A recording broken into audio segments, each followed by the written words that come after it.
If I'm honest, finding a way to start this video has been really tough. It's been a good 2.5 years since I started making videos on YouTube, and gradually over that time, I've shifted myself in the direction of reviewing and critiquing racing games.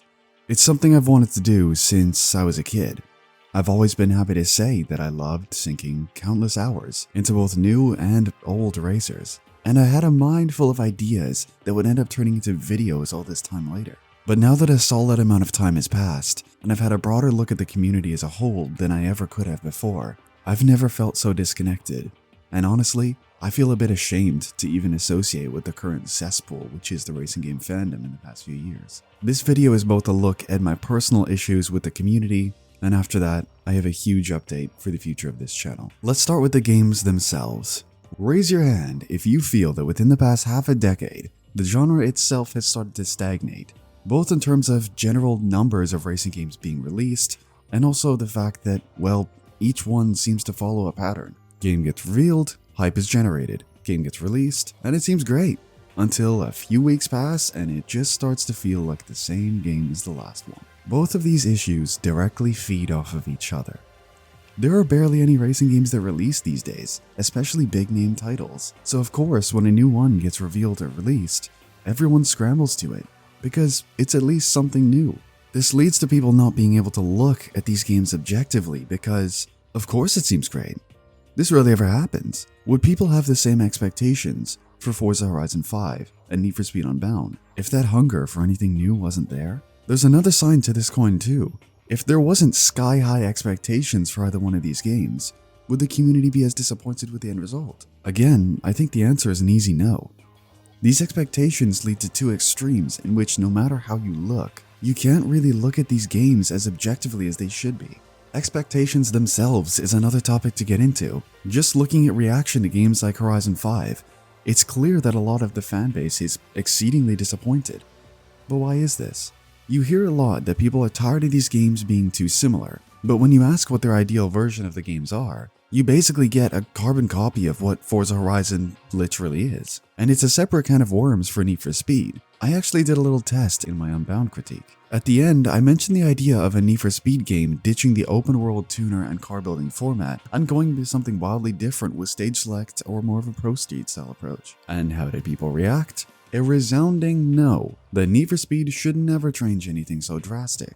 So, what exactly do people want? If you don't want change, then what do you want? Remember when Need for Speed tried some new approaches with games like The Run, Pro Street, and even Rivals to a degree. These games were hated on at launch. And now that the community is finally realizing the current Need for Speed format is getting boring, going back and appreciating these games. But it's too late.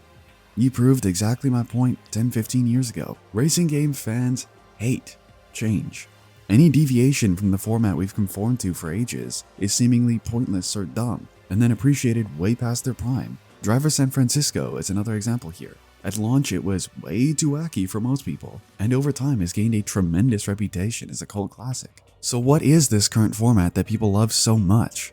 Open world customization focused racers. Don't get me wrong for a second, there is nothing wrong with this style of game, but when each game that releases is a clone and spin-off of the exact same formula with no real changes in each installment, this is where we have an issue. There is this strange hive mind that people go towards where Forza needs more customization and Need for Speed needs Forza physics. It's almost like people want each series to be the exact same. Hell, imagine if a new Burnout game released. I guarantee people would complain about it not having the ability to add body kits and spoilers to the cars, instead of appreciating a change in the genre. It's the entire reason companies release racing games that seem like they're playing it too safe. Whenever a real change is made, people hate it, and history proves this true. And at the end of the day, making mediocre games that sell well enough is good enough to get by. So that's what we get. The last thing I wanted to touch on before getting into some more serious topics is nostalgia.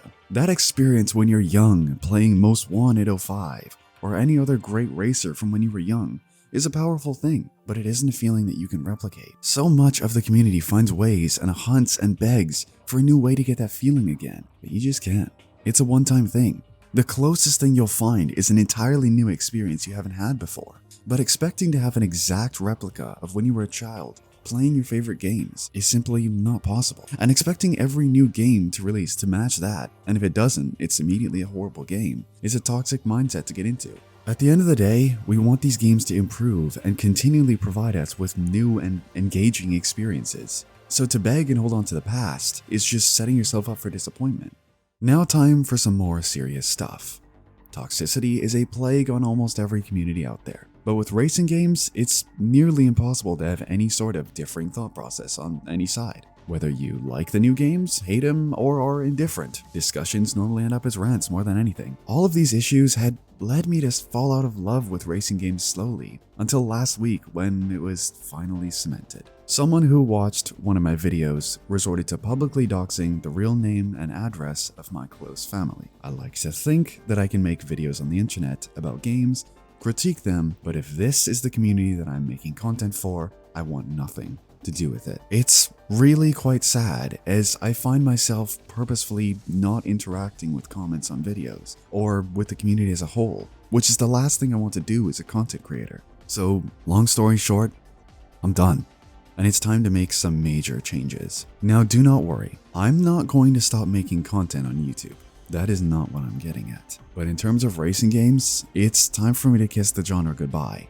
At least for now. I refuse to build a platform that feeds into the cult-like and toxic culture that surrounds these games. So what exactly will I be switching to? I myself will be partnering alongside my good friend Serp, and we thought long and hard about if we had the ability to do anything with this channel, what would it be? And the conclusion we came to was making long, in-depth, and passion-filled video essays and analysis videos on the games that we love the most, no matter what the genre or game. So starting within the next month to month and a half, we will be releasing the first of many to come. This will be coinciding with a rebrand of the channel itself to represent the complete restructure of content as a whole. These videos are going to take much longer to make, but in all honesty, we would rather release a multi-hour long video once a month or two than 2 15-minute long videos a month anyways. Especially when it's about the games that are special to us. We cannot wait to share the first one and start an entirely new chapter. But I know that this isn't going to be for everyone. We ask that while this is a large change, stick around for a while. If you're only interested in racing games, they won't be gone absolutely forever. And what the future holds for them would be stronger videos than ever before. To all of you who got us here in the first place, we are so thankful for all of the support. And to the friends that I've made along this path, I am so grateful to have met you all. Sometime mid-March will mark the monumental shift in this channel, and we hope to see as many of you there as possible. Until then, thank you all for everything.